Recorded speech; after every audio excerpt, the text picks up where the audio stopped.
The Real Housewives of Potomac Season 8 trailer is out, and it teases demons, divorces, and a new grand dame. Stay tuned for more.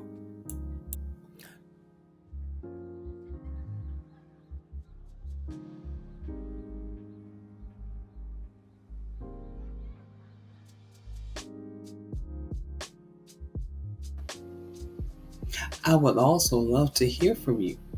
Follow me on my other social media platforms below.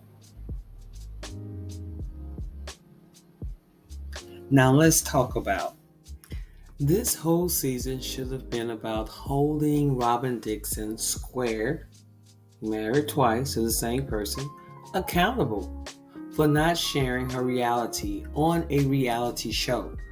Like I said then, everybody was speculating that she was fired or should be fired. Bravo and Andy was not going to fire her. They would bring her back on this season to be reprimanded by the other cast members. Yes, reprimanded. In other words, good TV. But again, I believe Bravo may disappoint us again with those soft reprimands, whereas the ladies seldom mention one in one episode. Not his affair, her not revealing her true story, which would explain the long engagement. Maybe she was embarrassed at the time. Girl, so many women could have related to a cheating man. But you should be embarrassed now because you married him when he allegedly knew he was not going to be employed. But meanwhile, Robyn is also feeling the fallout of her revelation that husband Juan Dixon had been direct messaging another woman before their wedding. Another story that she only surfaced after the cameras wrapped last season. Even her closest friend Giselle seemed to be calling her out. I'm turning into an effing villain, a tearful Robyn said after seemingly being confronted by the women. I didn't do nothing to y'all. You kept your reality a secret while others were being scrutinized by the public. Even Miss Boss Lady, Mia, had to reveal she's going broke, or I wish Ashley would reveal why she can't be with Michael on this show. But anyway, Juan tells Robyn at another point, slamming his hand down on the table as he proclaims, people always got something to say. I don't care. We know you don't care. And that's the problem, Juan. You don't care about hurting Robyn's heart and people proclaiming that the woman you quote unquote love is dumb as rocks for not kicking you to the curb, especially with what you had going on at the university. Because amidst the one cheating rumors, Robyn Dixon has decided to remain by his side, and everyone has something to say about it. While her friend group support her, they also wonder if she's truly happy or if she's just making excuses for one. At this point, who really cares at this point? I do wonder if she is going to join forces with Giselle and Nika and Charisse, which is coming back as a friend, to go after Karen and Wendy. But child, it's taking all of those forces to ignore Karen and Wendy on the show. Giselle Bryant is in a situationship with Jason Cameron from Bravo's Winter House, who is 16 years her junior. And the West Wing has never been more alive. I believe this is all that we will hear about this fake relationship this season. But he's a fun distraction as she prepares for her firstborn Grace to head to college. Although Giselle is in a good place with Karen, let's see if this lasts with this new housewife, Nika. I'll talk about her later.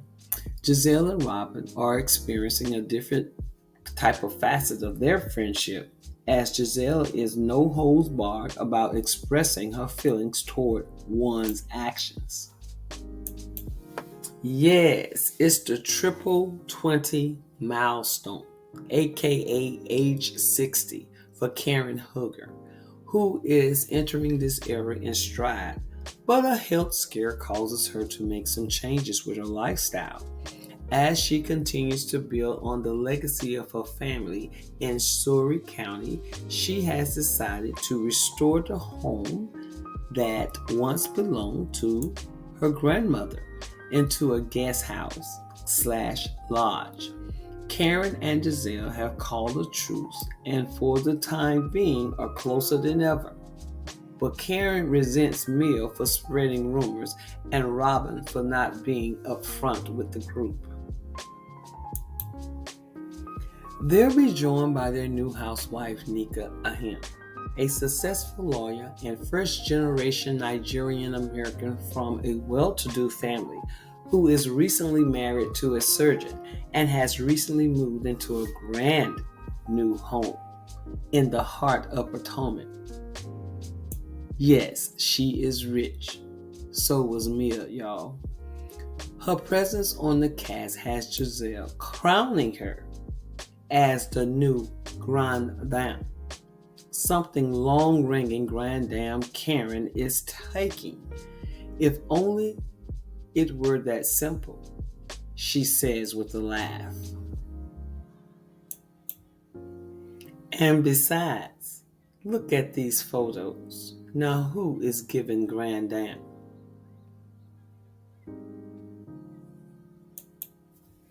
This right here is why Karen and Wendy needs to be careful as to how they move forward with Giselle. She has a motive to target each woman using Nika Ahem. She has said something about Wendy's mother doing voodoo.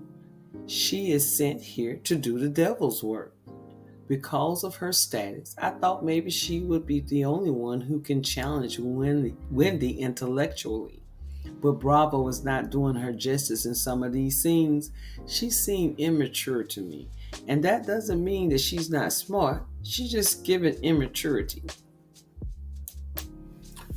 Well, we'll see how all of this plays out. But meanwhile, Candace Dillard Bassett's supposed to be extremely busy touring her Deep Space Deluxe album in multiple cities. But bankrolling the cost is taking its toll on her and Chris, and she needs to figure out her next move. Already stressed out, she becomes even more anxious due to a recent health discovery. Within the group, relationships are strained as Candy is going through her usual on again, off again with Ashley, not speaking with Giselle, and going through a rough patch with Robyn. I can give you some advice on what your next move should be, is to savor your financial resources. If touring is going to hit your finances hard, and just let the album do what it's going to do at this point. And if the label is not financing this tour, that is going to send you back a lot. And I thought maybe you were planning on trying to have a baby, so that is something you can focus on as well. But I felt the hurt when Mia called your video project low budget 2 years ago. But you took a gamble on your career and followed your dream, and you created something that you were reaching for. So you did pretty well in that area. It's like a lot of these ladies doing things just to prove someone's wrong, like Robyn marrying one when he was allegedly still communicating with other women, when everyone, including Karen, said that the marriage would never happen. But against common sense, she did marry one again. So now we need for Candace at this point to transition into another career that is sustainable. She got those degrees for a reason. And that would be a great storyline as well. Yes, the ladies will have something to say, but just curse them out as usual. and reflect on their talents or not. That's why they are mad with this lady right here. Effortless. Wendy Osefa is taking on another endeavor, and this time it will combine her interest in politics, mental health, and good gossip. The group dynamic presents a challenge, as she's not in a good place with Giselle and Robyn, and the arrival of the new housewife, Nika, rubs her the wrong way, saying Wendy's mother practices voodoo. Ashley Darby has settled into her new home with sons Dean and Dylan. But whether she's getting a divorce still remains a hot topic amongst the women. I believe her divorce will last longer than Kenya's divorce, as she contemplates the life of a single mother and the financial challenge that lie ahead. She questions how she will support her family. That is easy. Get a job. At this point, I believe she wants to annoy Candace. Mel Thornton and her husband Gordon have been through it this past year with the loss of their CEO titleship in the joint chiropractor. You see how Mel came in strong and rich, calling people broke bees just 3 years ago? And now where is she? Whatever it took to get her, it's going to take it to keep her. When that bank account was getting low, the mounting tension has caused her to seek a divorce lawyer. But not ready to give up, she gives couple therapy a try. Mel takes steps toward making amends with Karen, but persistent rumors make it difficult for them to move on.